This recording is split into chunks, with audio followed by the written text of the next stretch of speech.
వైశాఖ పురాణం 27వ అధ్యాయం. కలిధర్మములు పితృముక్తి. నారద మహర్షి అంబరీష మహారాజునకు వైశాఖ మహిమను ఇట్లు వివరించుచున్నాడు. శృతదేవిని మాటలను విన్న శృతకీర్తి మహాముని, ఈ వైశాఖ మాసమున ఉత్తమమగు తిథులేవి, దానములలో ఉత్తమ దానములేవి, వీరిని ఎవరు లోకమును వ్యాపింపజేసిరి, దయించి నాకు సవివరముగా చెప్పగోరుదురు అని అడిగాను. అప్పుడు శృతదేవుడు శృతకీర్తి మహారాజా, సూర్యుడు మేషరాశి ఎందుండగా వైశాఖ మాసమున వచ్చి 30 తిథులను ఉత్తమములే. కానీ ఏకాదశి నాడు చేసిన పుణ్యకార్యము కోట్ల కొలది రెట్టింపుల పుణ్యమునిచ్చును. అన్ని దానములందును పుణ్యప్రదమైన దానమును చేయటం వలన ఫలితము, అన్ని తీర్థములందును స్నానమాడటం వలన వచ్చు పుణ్యము, వీనినన్నిటినీ వైశాఖ ఏకాదశి నాడు ఓన్లీ స్నానం చేయటం వలన పొందుచున్నారు. ఆనాడు చేసిన స్నానము, దానము, తపము, హోమము, దేవతార్చన, సత్క్రియలు, హరికథా శ్రవణము ఇవన్నీ సజ్జోముక్తిదాయకములు సుమా. రోగము, దరిద్రము వీనికి లోబడి స్నానాధికమును చేయలేనివాడు శ్రీహరి కథను వినిన సర్వపుణ్య కార్యములను చేసినంత ఫలమును పొందును. పవిత్రమగు వైశాఖమందలి దినములను జలాశయములు దగ్గరగా ఉండి శరీరము బాగున్నను స్నానాధికము చేయక గడిపిన వారు గోహత్య, కృతజ్ఞత, తల్లిదండ్రులకు ద్రోహము చేయుట, తనకు తానే అపకారం చేసుకొనుట మున్నగు వాటిని చేసినంత పాపమును పొందును. శరీర ఆరోగ్యము సరిగా లేనిచో శ్రీహరిని మనసును తలవవలెను. వైశాఖ మాస కాలము సద్గుణాకరము, సర్వపుణ్య ఫలప్రదము. సజ్జనులు, దయావంతులు ఇట్టి పవిత్ర కాలమున శ్రీహరిని సేవింపని వారెవరుందురు? ఎవరు ఉండరని భావము. దరిద్రులు, ధనవంతులు, కుంటివారు, గుడ్డివారు, నపుంసకులు, విధవలు, విధురులు అంటే భార్య లేని వాళ్ళు విధురులు, స్త్రీలు, పురుషులు, బాలురు, యువకులు, వృద్ధులు, రోగిష్టివారు వీళ్ళందరూ యథాశక్తిగా ఆచరించి తరింపదగిన పుణ్యకాలము వైశాఖ మాసకాలము.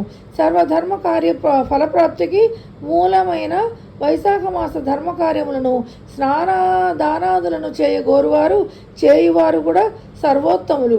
ఇట్లు మిక్కిలి సులభములకు వైశాఖ మాస ధర్మములను ఆచరింపని వారు సులభముగా నరకలోకముల పాపాత్ములై చేరుదురు. సందేహం లేదు. పాలను తరిచి సారభూతముగా వెన్నను తీసినట్లు సర్వ పాపములను హరించి సర్వ పుణ్యములను ఇచ్చి తిథిని చెప్పుదును వినుము. మేషరాశి యందు సూర్యుడు ఉండగా పాపములను నివారించుచు పితృదేవతలకు మిక్కిలి ప్రీతిని కలిగించు తిథిని చెప్పుదును. ఆ తిథి నాడు పితృదేవతలకు తర్పణాది శ్రాద్ధమును చేసిన గయలో 1,000,000 మార్లు పిండ ప్రదానము చేసిన పుణ్యఫలము కలుగును. ఈ విషయమున సావర్ణి మనువు భూమిని పరిపాలించుచుండగా నరకలోకమున పితృదేవతలకు చెందిన కథ ఒకటి పెద్దలు చెప్పింది కలదు వినుము. 30 కలియుగములు గడిచిన తర్వాత సర్వధర్మ విహీనమగు ఆ నర్తదేశమున ధర్మవర్ణుడని బ్రాహ్మణుడు ఉండేవాడు. 31వ కలియుగమున ప్రథమ పాదమున ప్రజలందరూ వర్ణధర్మములను విడిచి పాపకార్యములందు ఆసక్తులే ఉండిరి. ఇట్టి పాప పంకిలముగు దేశమును విడిచి ధర్మవర్ణుడు పుష్కర క్షేత్రమున మౌన వ్రతముతో మునులు సత్రయాగమును చేయుచుండగా చూడబోయెను. కొందరు మునులు కూర్చుని పుణ్యకథా ప్రసంగములను చేయుచుండగా ధర్మవర్ణుడు అచ్చటికి చేరెను. అచ్చట ఉన్న మునులు కర్మలయందు ఆసక్తి కలవారై యుగమును మెచ్చుచూ ఇట్లండ్రి. కృతయుగమున సంవత్సర కాలమున నియమనిష్టలతో భక్తి శ్రద్ధలతో చేసిన వచ్చునంతటి పుణ్యము త్రేతాయుగమున 1 మాసము చేసిన వచ్చును. ద్వాపర యుగమున 1 పక్షము చేసిన వచ్చును పుణ్యము వచ్చును. కానీ దానికి 10 రెట్ల పుణ్యము కలియుగమున శ్రీ మహావిష్ణువును స్మరించినంత మాత్రమునే వచ్చును. కావున కలియుగమున చేసిన పుణ్యము 1,000,000 గుణితము. దయా పుణ్యములు, దాన ధర్మములు లేని ఈ కలియుగమున శ్రీహరిని ఒక్కమారు స్మరించి దానము చేసినచో కరువు కాలమున అన్నదానమును చేసిన వాని వలె పుణ్యలోకములకు పోవుదురు అని అనుకొంచుండిరి. ఆ సమయమున నారదుడు అచ్చటకు వచ్చెను. అతడు ఆ మునుల మాటలను విని ఒక చేతిలో శిష్ణమును మరొక చేతిలో నాలుకను పట్టుకొని నవ్వుతూ నాట్యమును చేయసాగాను. అసట ఉన్న మునులు ఇట్లేలా చేయుచున్నావు అని అడుగగా నారదుడు ఇట్లు చెప్పాను. మీరిప్పుడు చెప్పిన మాటలను బట్టి కలియుగం వచ్చిందని తెలిసి ఆనందం పట్టలేక నాట్యమాడుచూ నవ్వుతున్నాను. మనం అదృష్టవంతులం. స్వల్ప ప్రయాసతో అధిక పుణ్యమునిచ్చు గొప్ప యుగము కలియుగము. ఈ కలియుగమున స్మరణమును చేతనే సంతోషించి కేశవుడు క్లేశములను నశింపజేయనని సంతోషమును ఆపుకోలేకపోతున్నాను. మీకు ఒక విషయం చెప్తున్నాను, వినండి. శిష్ణమును నిగ్రహించుట కష్టము అనగా సంభోగాభిలాషను గ్రహించుకొనుట కష్టము. సంభోగాభిలాషను నిగ్రహించుకొనుట కష్టము.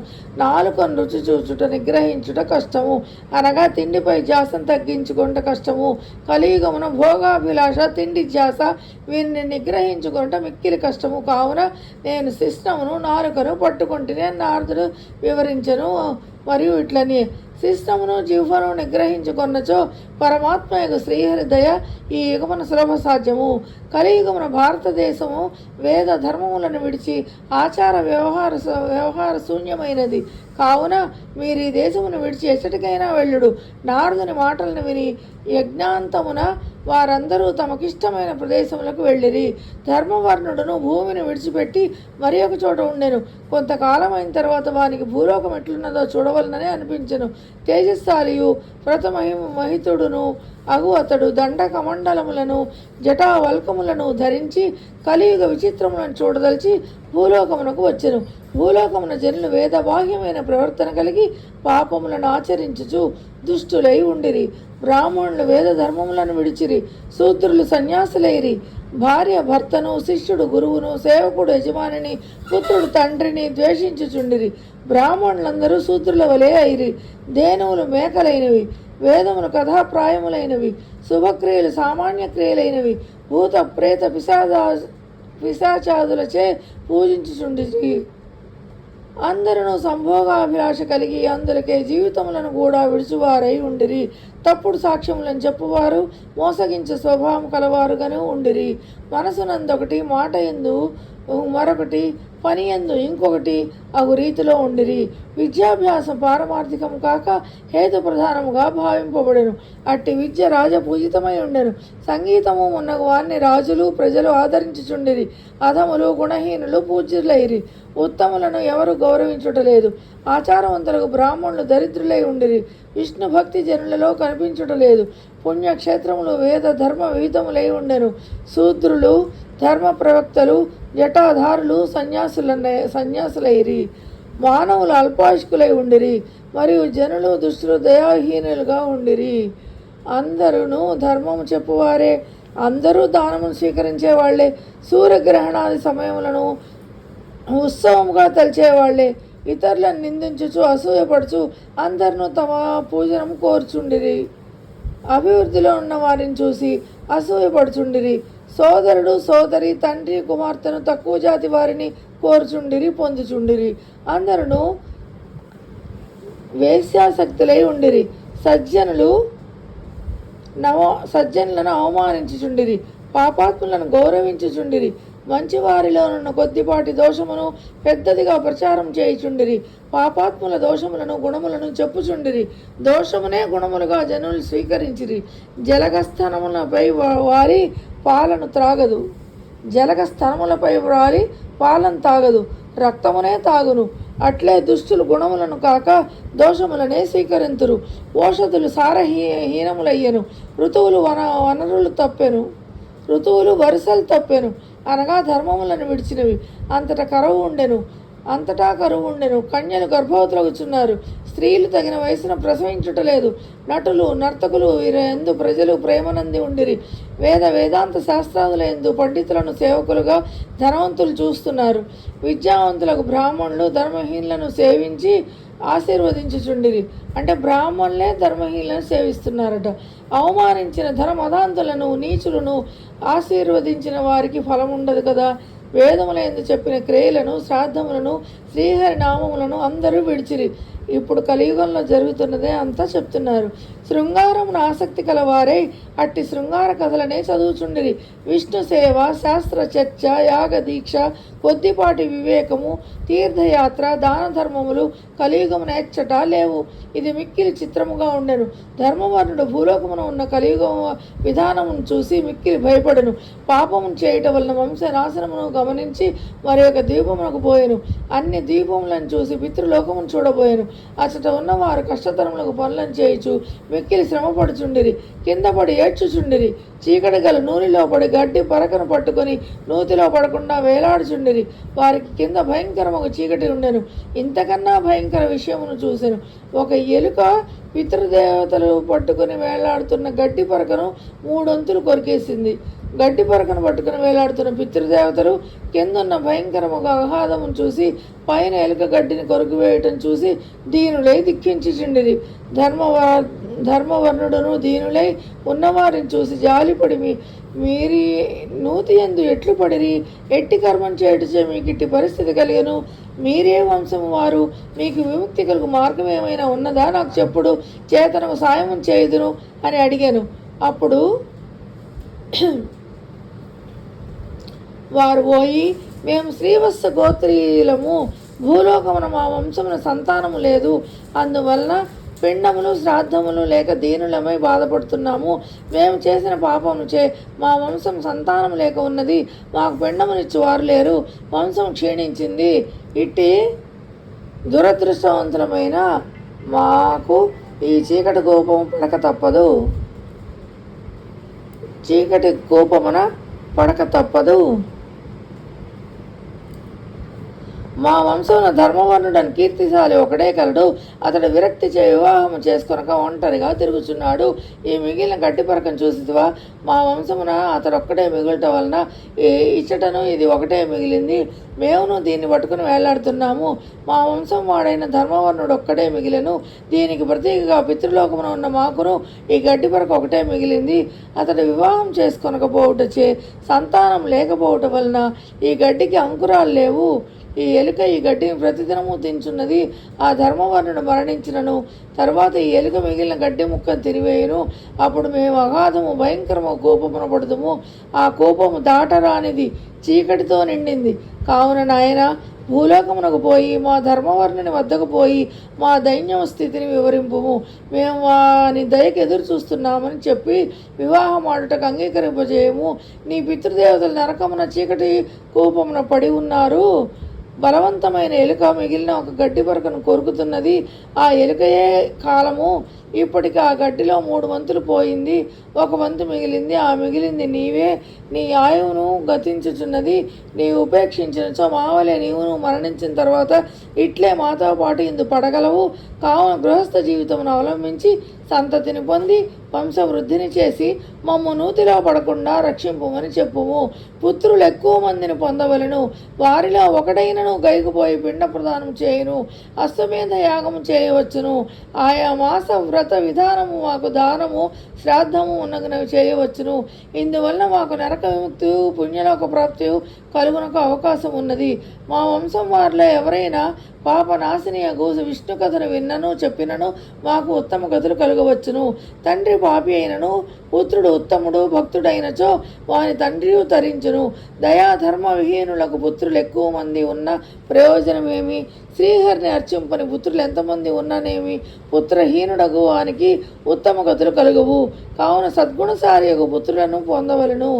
మా ఈ బాధని ఈ మాటలను వానికి వరముగా చెప్పుము. గృహస్థ జీవితమును స్వీకరింపుమని చెప్పుము.